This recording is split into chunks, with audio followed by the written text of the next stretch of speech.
Hello, it's Becky here for artbeads.com, and I am visiting Lenka at her studio for Raven's Journey. And we're going to be taking a look at some of her new and popular Czech glass bead shapes, and she's going to tell us how they're made and what kind of finishes they come in and how those are done. It's going to be so much fun. So come along with us. Hi everyone!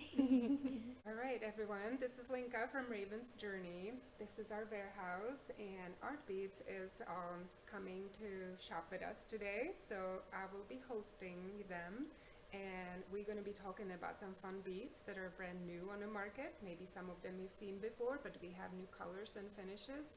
And Becky is going to be asking me questions so you all can learn a little bit more. All right, Lenka, so we have the hibiscus beads here. Can you tell us a little bit about how these are made and what colors that are available for these? Yes, so these are a very popular shape that we've had for years, and I'm still very excited about the small 7 millimeter style because they're just so versatile.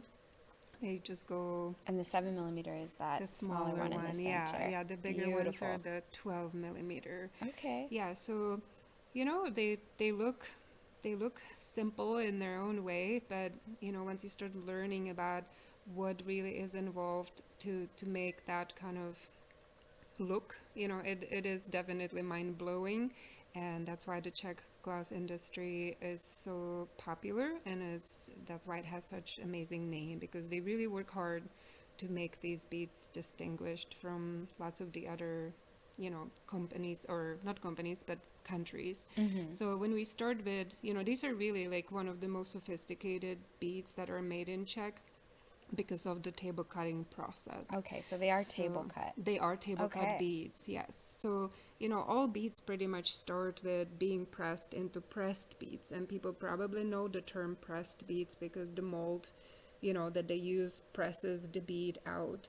But this bead specifically starts with pressed, and then it has a little bit different shape. It's not as flat, and once it's done with pressing, they apply finish. As you see on the black bead, there's a silver finish.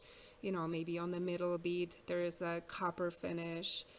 On the larger pink one there's a bronze finish. So all those finishes are then applied after the bead has been pressed and tumbled until it's smooth.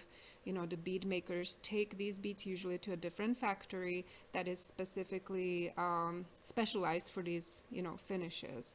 And different places make different finishes. Like the place that does the copper wash doesn't do the bronze finish.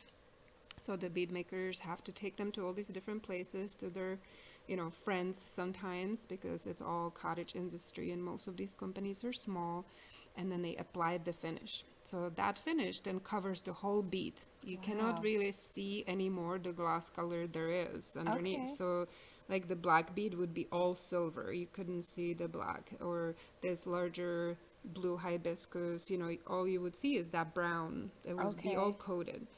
And then it comes to the table cutting process that is also done at a different place. And what they do is they take these beads individually, and they have these big plates that are maybe 12 inches in diameter, I'm guessing now. Do that again. Hold your hands let's up. say 12 inches in diameter. Okay. It's a plate, right? And they take all these little beads and they stack them onto the plate that has a glue. It's a special type of glue. We all know that there's many types of glues that have different values, and this one, the glue hardens when it's cold, and it becomes soft when it's hot. So they heat this glue on this disc, and then they glue all these beads right next to each other, very as many as they can to fill the disc, and they have to be there at a certain height. And then they let the glue cool, and it hardens and holds the beads in place. Okay. And then they attach this disc to an arm of a machine that then presses the disc against a grinder. Oh. So it's a kind of like a sandpaper grinder. Of course, it's all specialized for this process. and the beads are then observed. You know, a person has to stand there and observe how much of the grinding process is happening. Sometimes certain glass colors are a little bit harder than others, like turquoise. I believe that's what I've been told is harder than some other glass, so it takes a little bit longer to grind a little bit of it off. And so they grind the finish off until it reveals the glass again, the color of the glass. Okay. And then they repeat the process on the other side of the bead. So they have Right, to, because they're two-sided. yes, yeah. So they have to heat the disc again, pop all the beads off, and then glue them and then glue back again. to the other side, and then What? repeat. Oh, wow. Repeat that. That's So quite the process. you could only imagine, it's only very few beads that also fit on a disc like that. And when I'm going through my orders as You a want a lot, wholesaler, yeah. I want 20 pounds of those beads possibly. So Wow. imagine how many discs are filled to Wow. fulfill a 20-pound order for Oh my Raven's Journey. gosh. A lot. A Wow. lot, That's yes. great.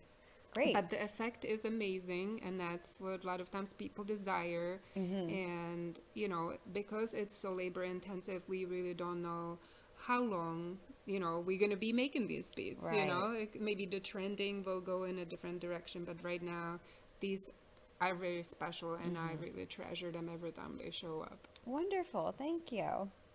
Okay, Lenka, so tell me about these beautiful moon beads. These are some of my favorites.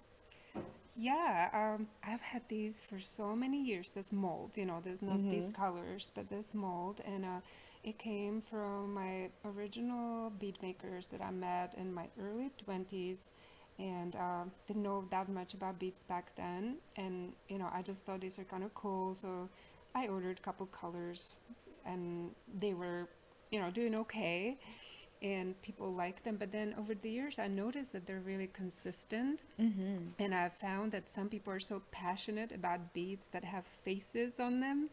So, you know, some people describe them as like, you know, they just like beading with friends, and they just like the smiley faces. I always call them the moon faces, because Yeah, man in the moon. yes, yes.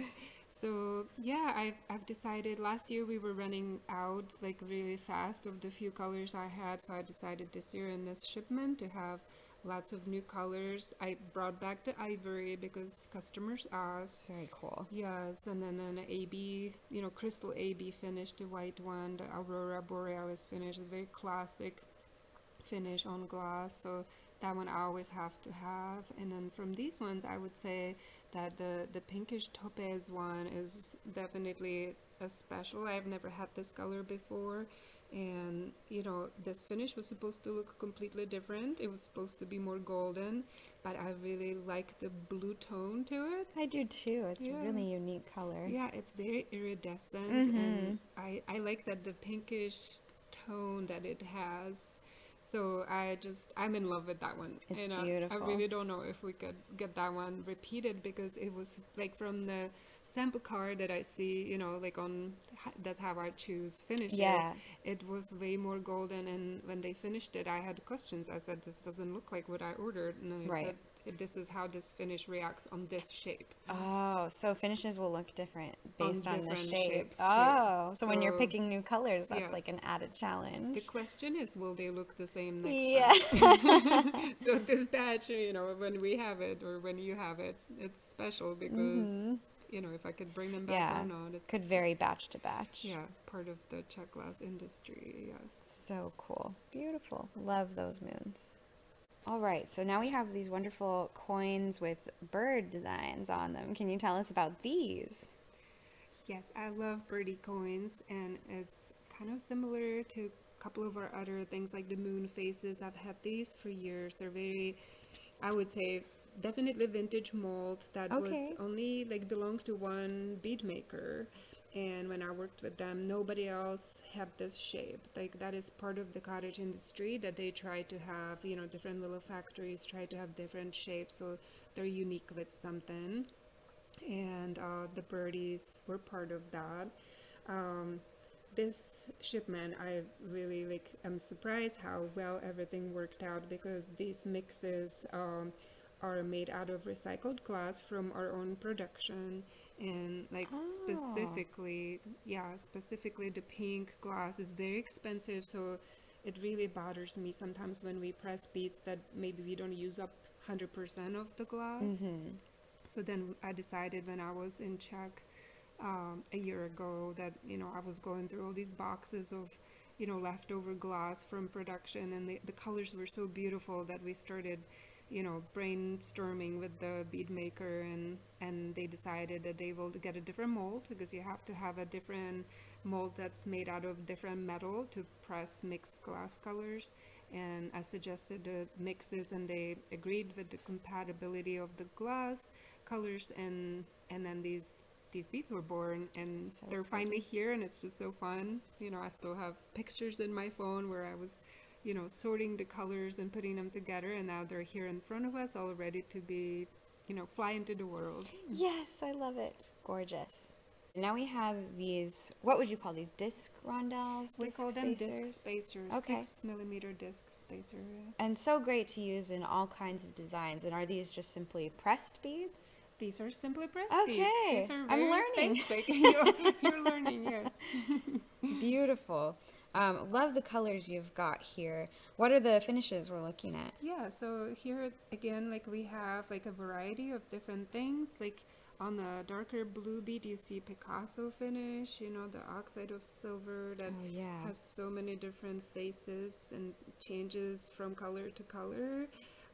Then there are some plain colors, which I love, you know, on these spacers. Sometimes the gaspiate green, it just pops your design. You put it next to some turquoise or some black, and it just like makes a whole new look.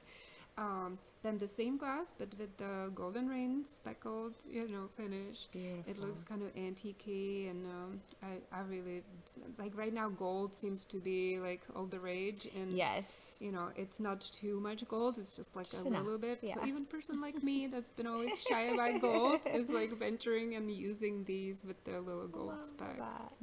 What's this shiny finish? Yeah, this here? one is like a bronze finish that is like a dual bronze finish that has a little bit of like an iron, kind of like when you heat iron look. So I really wanted that. That one has a little bit of a secret, because it has red glass underneath, and if you don't put the red glass, the finish looks completely different. So, oh wow, you know, that's one of those, like, you learn as you go. Yeah, that's another thing, is like you can have two beads of different shapes with the same color combos, but they look completely different based on the finish that's on them. Yes, yeah. Wow. And nobody would even believe you. That yeah. And this is... and it's just like matte bronze. Okay. That is also like a building block of lots of jewelry. It's just like great little disc spacer to use in between. And this is one of your most like popular shapes right now, right? I would say so, yeah. It's definitely... I sometimes forget about the building blocks, and I think about birdie coins and right, you get distracted by all the intricate designs, and then but I forget that like these, like the more colors I get, the more they sell, and they're very popular in the Czech industry. You know, it's like they're consistent, they're beautiful, they're all the same. So, you know, gemstones are great for their own purposes, but with the Czech beads, like these spacers are so practical to have, and they come in all the different colors that I would ever wish for. So yes, and you can use them anywhere, and we love that. Yes. Great. Thank you guys so much for joining us today at Lenka's warehouse. Raven's Journey is one of our favorites, and we love visiting Lenka. She always takes such good care of us. Thank you. And thank you guys so much for watching. Let us know if you have any questions, because Lenka is a wealth of information. She can answer them all, I know it. All right, thank you guys so much, and we'll see you next time. Bye, and thank you, Lenka. Bye.